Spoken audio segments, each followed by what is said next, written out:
Pékin.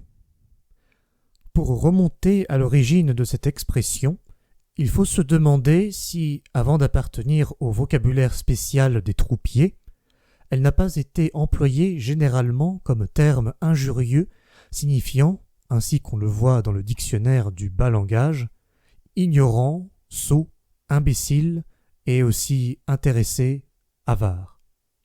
Dans le cas où il en serait ainsi, le mot Pékin, Q-U-I-N, pourrait venir des expressions injurieuses pique-chien ou pisse-chien, dont il serait une altération, à moins cependant qu'il ne soit tout simplement une façon de dire chinois, mot qui se prend vulgairement dans un sens dédaigneux et burlesque.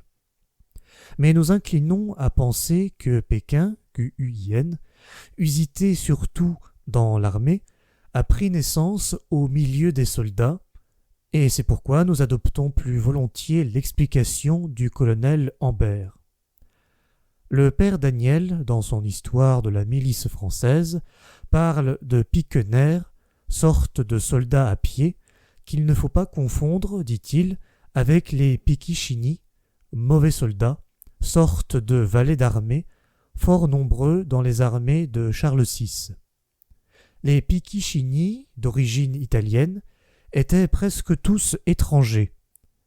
Méprisés des véritables soldats, les piquichini ou piquini firent tant par la maraude que leur nom devint un terme de mépris dans les armées. De vieux dialogues militaires des règnes de Henri III et Henri IV emploient souvent le mot piquini ou Pékin, Q-U-I-N, pour désigner les adversaires en religion. Ainsi, dans un de ces dialogues, nous voyons un papiste traiter Coligny de Pékin. Un autre est intitulé « Les Pékins de Montauban ».